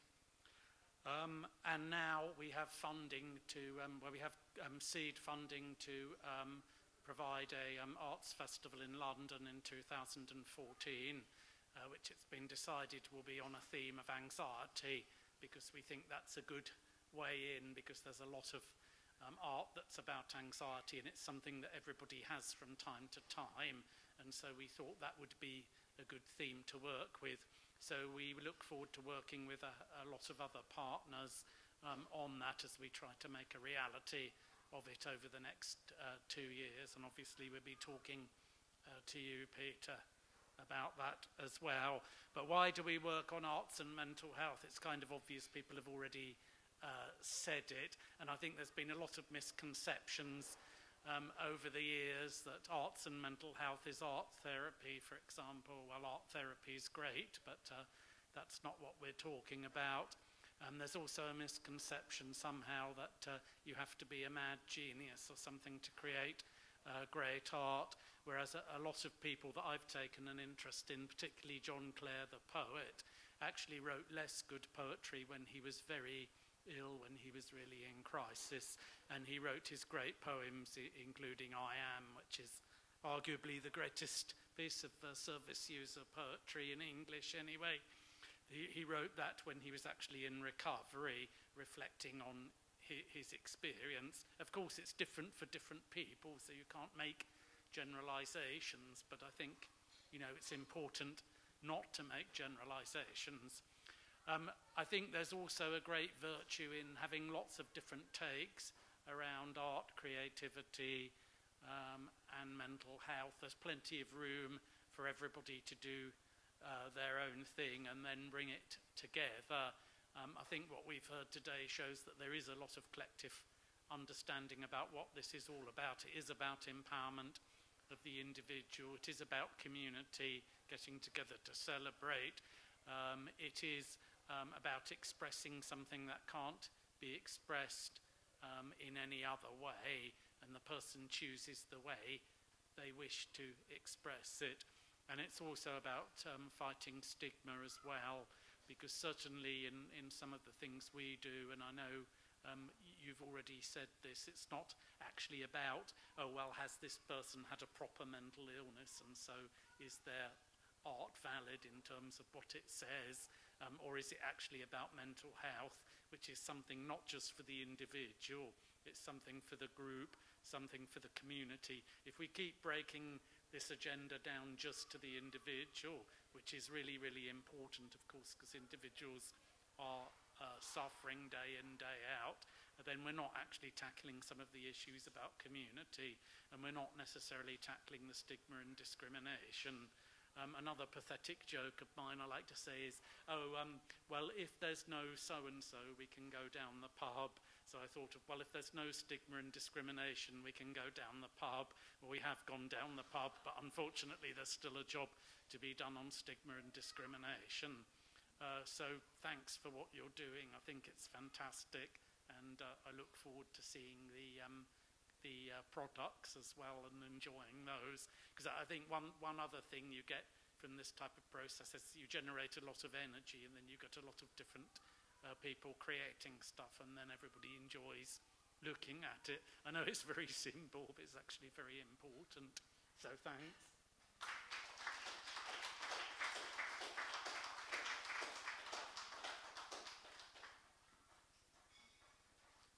Thank you very much. I'd next like to invite to the stage Councillor Manjula Sood MBE, who's been a fantastic supporter of the work right from the beginning of the competition project, where she came and spoke at the launch night, where Steve Hewison came and spoke as well. It's been wonderful to have your support, Manjula, in this project, and I'm very grateful. I'd like to bring you up to the stage, please. Thank you.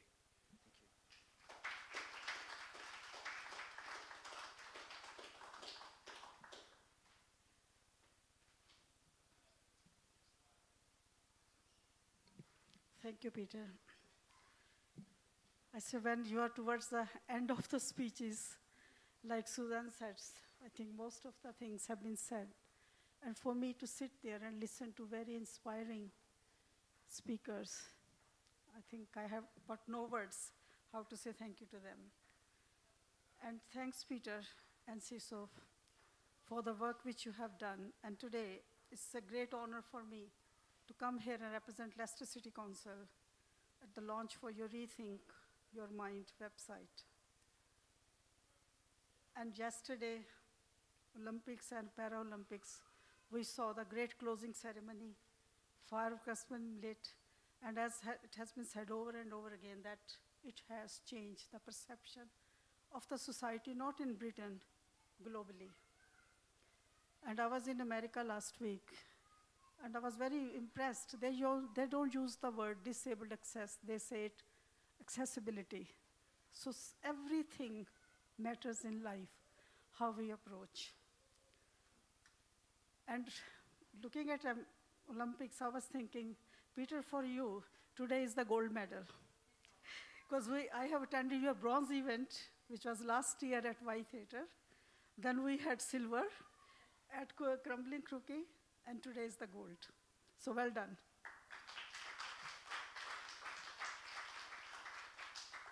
And tomorrow is another event, 9/11. That changed the perception for faith issues.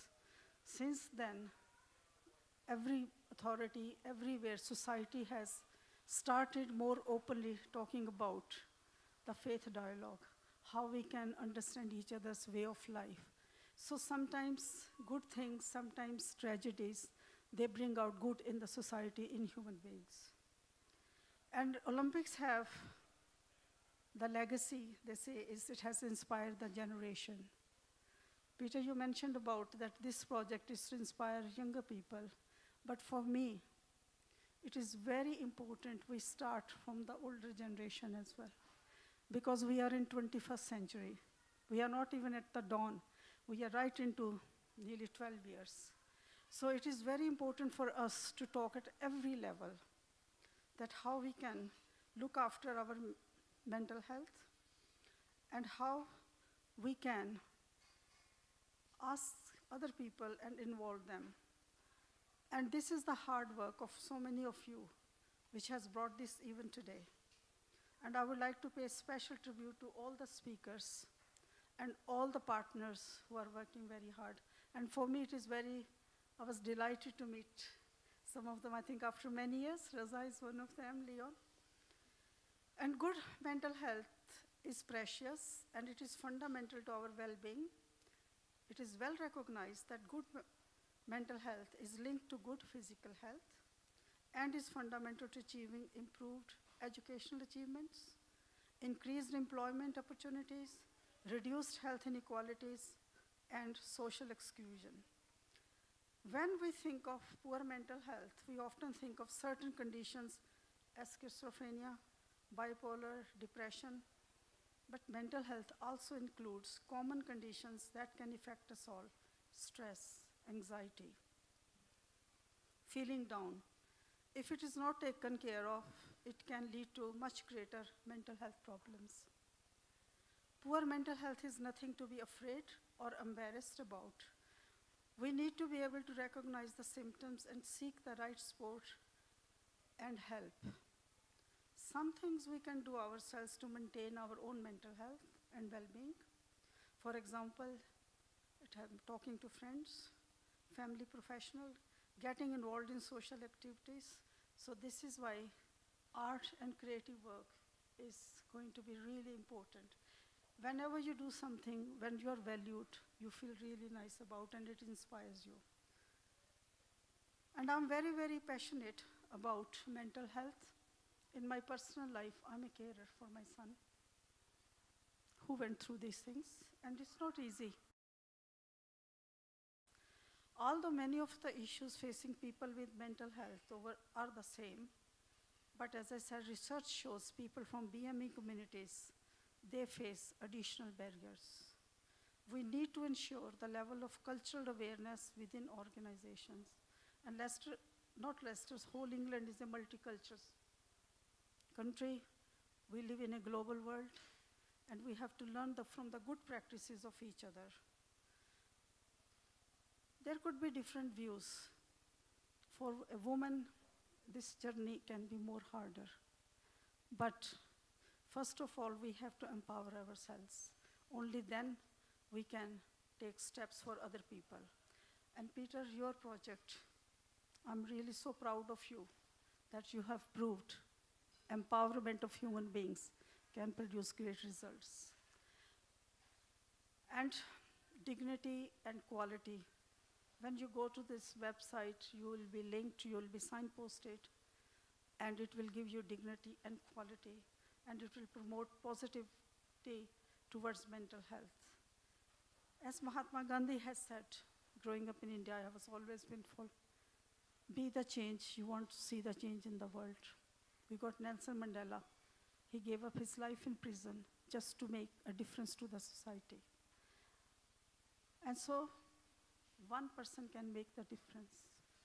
So today, to me, each one of you sitting here can make the difference and help each other. Thank you very much.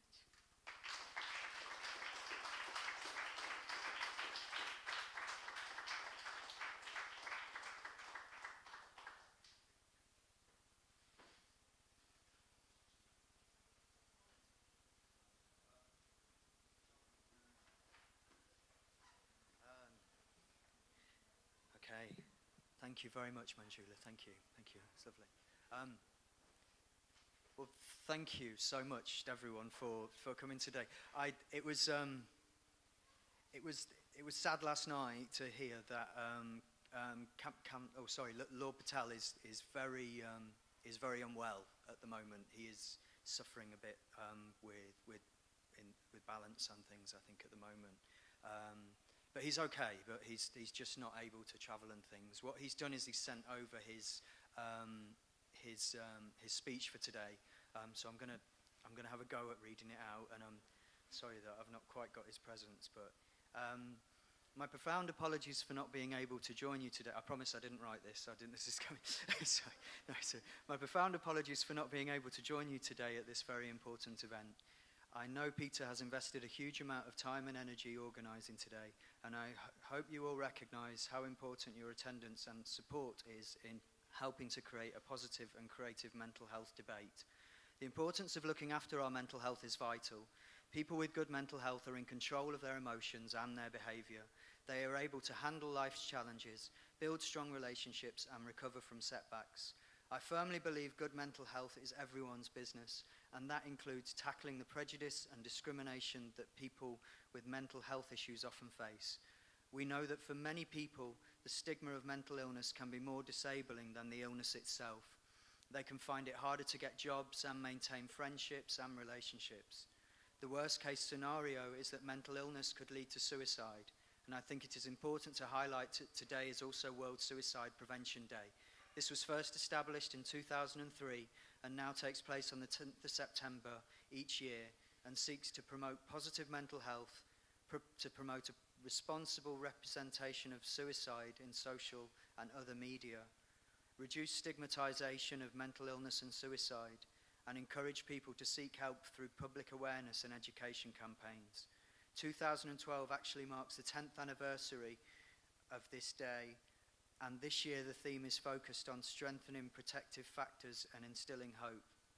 Research has shown us how important instilling hope and providing support can be for people with mental illness. In the last decade, the Institute of Psychiatry has found that personal contact with people with mental health problems is the most effective way to reduce discrimination and prejudice. Moreover, social marketing campaigns such as Time to Change programme do have a positive impact in tackling stigma and people's negative perceptions around mental illness. In light of this, I was pleased to hear in October 2011 that the government's Care Services Minister had committed 16 million to Time to Change over the next 4 years. The campaign also received another 4 million from Comic Relief. The £20 million funding, I quite like some of that actually, will help Time to Change continue to work in England until March 2015. The positive change in public attitudes towards mental illness is supported by the results of a 2011 government survey. This survey showed that government attitudes are slowly becoming less discriminatory, and there have been significant changes to attitudes over time. For example, the percentage of people agreeing that mental illness is an illness like any other increased from 71% in 1994 to 77% in 2011. The percentage of people saying that they would be comfortable talking to a friend or family member about their mental health, for example, telling them they had a good mental health diagnosis and how it affects them, rose from 66% in 2009 to 70% in 2011. The percentage of people saying that they would feel uncomfortable talking to their employer about mental health was 43% in 2011 compared to 50% in 2010. It is essential we maintain this momentum around changing attitudes and build on it. If we are to achieve this, I believe that it is vital that we focus not just on adults, but also on challenging young people's attitudes and providing greater support to young people with mental ill health. For example, education around mental health should become a routine part of the school curriculum. This could make a difference to the perceptions of young people, especially if they are given the opportunity to listen to personal stories, which would help to challenge their preconceptions and to learn to treat people with mental illness with respect. I also believe that government has a key part to play in leading this change in attitudes, and it is important for us all to note that under the new Health and Social Care Act, the Secretary of State has a duty to improve the nation's mental health services, including not only the diagnosis and treatment of both physical and mental health, but also prevention. In fact, their mental health strategy, No Health Without Mental Health, puts mental health and well-being at the heart of the new public health system.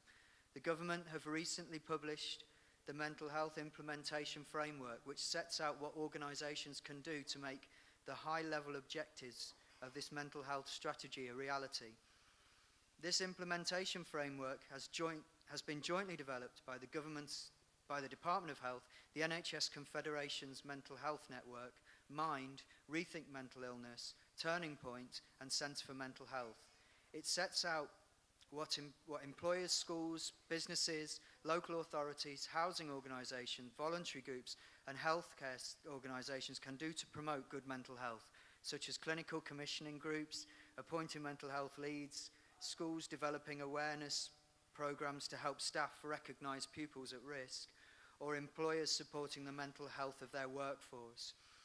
I believe we now have a real opportunity for change if we can support people with mental health problems, carers and the public to use the implementation framework to improve their local services and help people with mental health problems to see that improving their mental health can be a rewarding experience by boosting their moods, building resilience and positively benefiting all aspects of their lives. Once again, I am sorry not to be with you in person.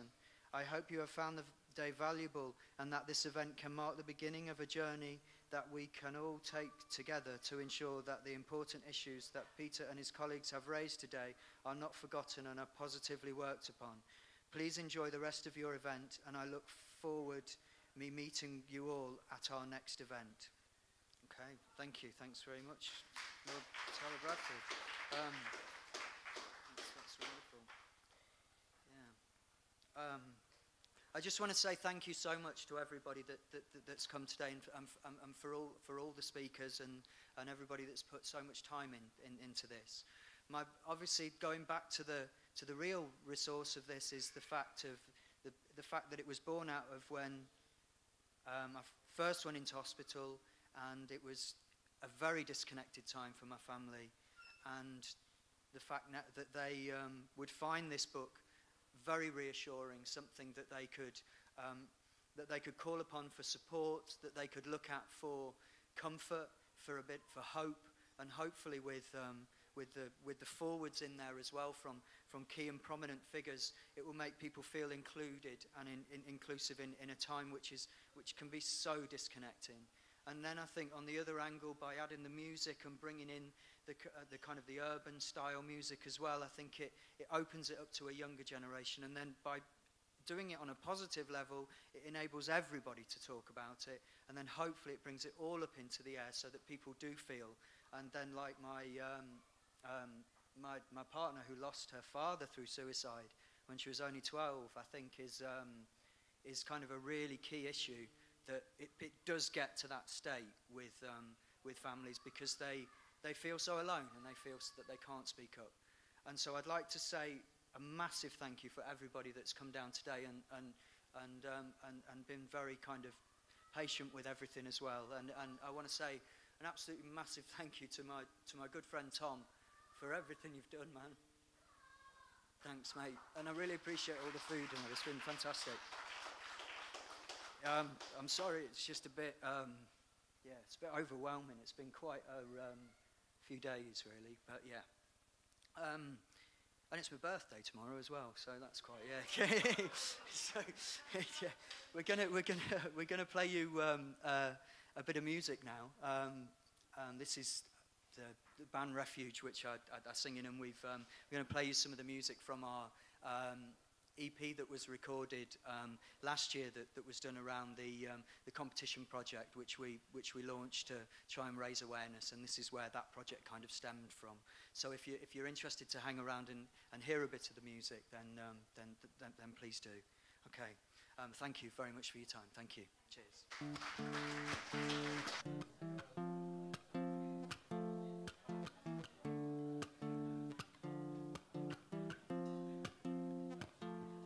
Have you ever stopped to imagine what it feels like to lose your mind?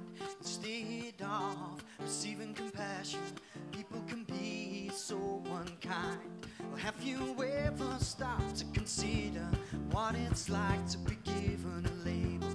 Lose your friends, you lose your job, you struggle each day to stay stable.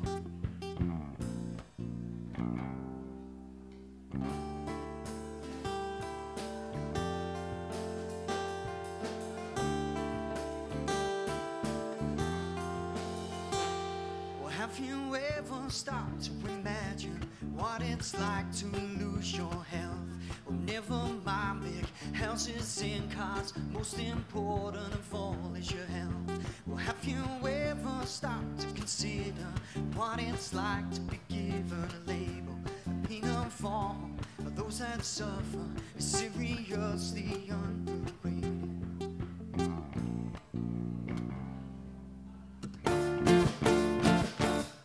Only you create sweet comfort for the soul. Now, with acceptance, we begin to heal the heart. Only you create sweet comfort for the soul. Now, with acceptance, we begin to heal the heart.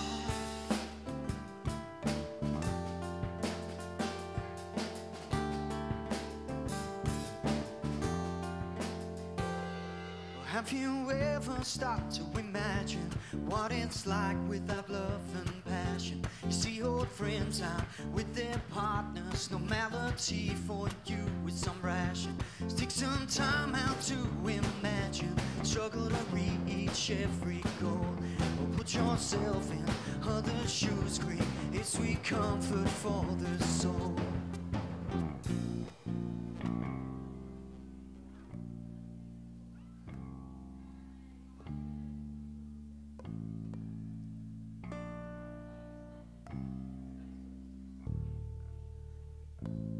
Only you create sweet comfort for the soul.